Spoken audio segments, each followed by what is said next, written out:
দুপুর 12:29 আমি voter service portal, এটা পাবলিক ডোমেনে আছে, আপনারাও এই গুগলে গিয়ে মানে ইসিআই ওয়েবসাইটে গেলে পাবেন।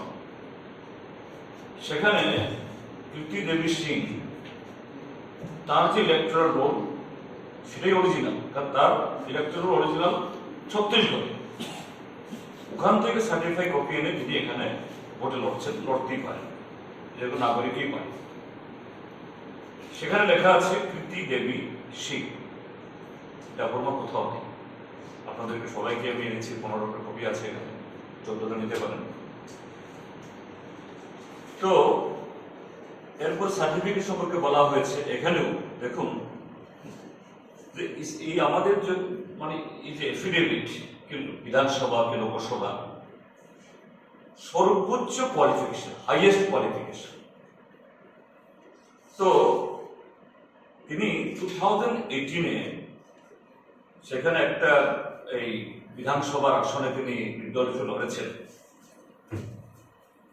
সেখানে এফিডেভিট করার সময়তে তার সর্বোচ্চ কোয়ালিফিকেশন দিয়েছেন 10th পাস, এবং 10th পাসও লিখেছেন 10th, and that also in 1992। তাহলে 92-তে তোমার 10, ওটাই হাইয়েস্ট।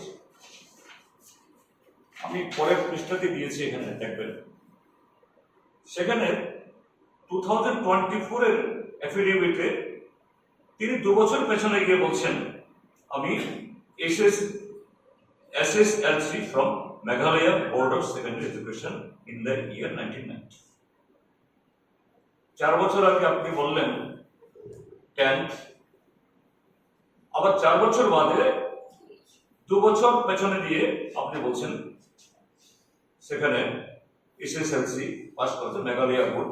এখন লরেটো কনভেন্টে কোনো উল্লেখই নেই।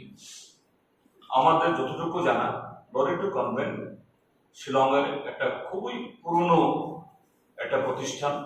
সে ব্রিটিশ আমল থেকে, যখন আনডিভাইডেড ইন্ডিয়ার সময়তে যখন ব্রিটিশরা এটাকে কি বলে এই তাদের বিশ্রামের বা এই গ্রীষ্মকালীন আবাস করে, তখন থেকে এই কনভেন্ট শুরু হয়েছিল, এবং এটা ICSE বোর্ডের আন্ডারে। তো এটা কেন বললাম এই কারণ, এতে যে আমাদের মানে নাগরিকত্ব প্রতিনিধিত্ব আইনে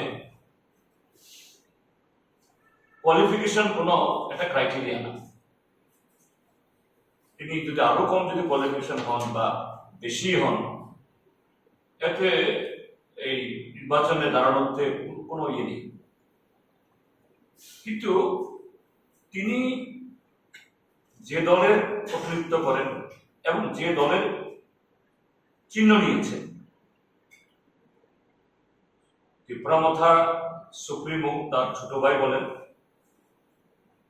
she is my man, my family member, আমার ঘরের মানুষ, হ্যাঁ আমার ফ্যামিলির লোক, যদিও এই পরিবার বা ইত্যাদি সম্পর্কে আবার তার অন্য কথা বলেন অন্য জায়গায়।